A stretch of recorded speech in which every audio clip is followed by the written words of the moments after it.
Japan को पीछे छोड़ जर्मनी दुनिया की तीसरी सबसे बड़ी इकॉनमी बन गया है, क्योंकि जापान इन दिनों मंदी की चपेट में है।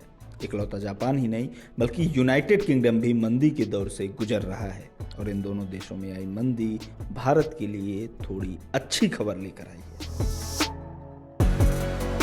आप कह सकते हैं अरे ऐसे कैसे, क्योंकि जब भी बात मंदी की होती है हम सब तमाम तरह की आशंकाओं से घिर जाते हैं। कॉर्पोरेट कंपनियों में छटनी की खबरें चलने लगती हैं, इकॉनमी और करेंसी के कमज़ोर होने का खौफ छाने लगता है। पिछले कई मौक़ों पर हमने ऐसा भी देखा है कि एक देश में आई मंदी दूसरे देशों को भी अपने चपेट में ले लेती है, जिससे उस देश की इकॉनमी को काफ़ी नुकसान हो जाता है। लेकिन इस बार मामला थोड़ा अलग है। इस पर विस्तार से चर्चा करेंगे, लेकिन पहले ये समझ लेते हैं कि मंदी होती क्या है। मंदी मतलब कारोबार का धीमा होना। जैसे कई बार बातचीत में कोई कारोबारी या दुकानदार बताता है कि अरे यार आजकल तो काम धंधा मंदा चल रहा है, यानी कारोबार ठीक नहीं चल रहा है, बिक्री कम हो रही है या मुनाफा कम हो रहा है। इसी तरीके से जब देश की जीडीपी लगातार 2 तिमाही तक स्लो रहती है, उसमें गिरावट होती है, तो माना जाता है कि देश में मंदी आ गई है।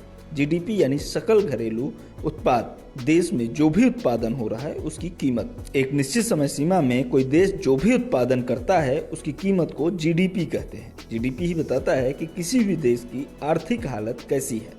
अगर जीडीपी तेजी से बढ़ रही तो ये देश की आर्थिक स्थिति के लिए अच्छा होता है, लेकिन अगर ये नीचे जा रही है तो ये चिंता की बात होती है, जैसे अभी जापान और इंग्लैंड के साथ हो रहा है। दुनिया की ये दोनों बड़ी अर्थव्यवस्थाएं इन दिनों मंदी की चपेट में हैं, लेकिन ये भारत के लिए फायदेमंद साबित हो सकता है।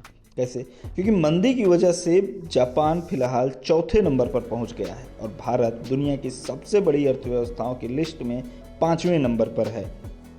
भारत जहां 7% की गति के साथ दुनिया की सबसे तेजी से उभरती अर्थव्यवस्था है, वहीं जापान की जीडीपी में गिरावट का दौर जारी है।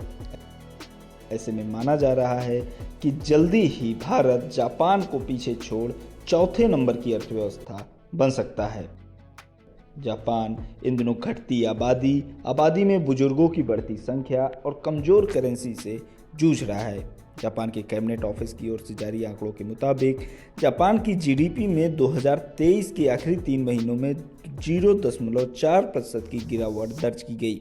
ये गिरावट उम्मीद से काफ़ी ज़्यादा थी और इस गिरावट की वजह से जापान की जीडीपी अब $4.3 ट्रिलियन पर आ गई है, जबकि जर्मनी की जीडीपी $4.5 ट्रिलियन की है। भारत $4.11 ट्रिलियन की इकॉनमी के साथ 5वें नंबर पर है। पहले नंबर पर अमेरिका और दूसरे नंबर पर चीन है। यूनाइटेड किंगडम की जीडीपी $3.59 ट्रिलियन की है और ये 6ठे नंबर पर है। यूनाइटेड किंगडम की इकॉनमी इन दिनों बुरे दौर से गुजर रही है।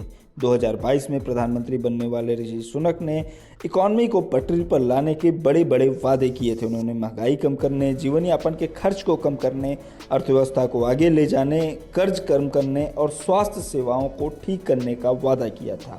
लेकिन अपने कार्यकाल के दौरान अभी तक वे ऐसा कर पाने में विफल रहे हैं।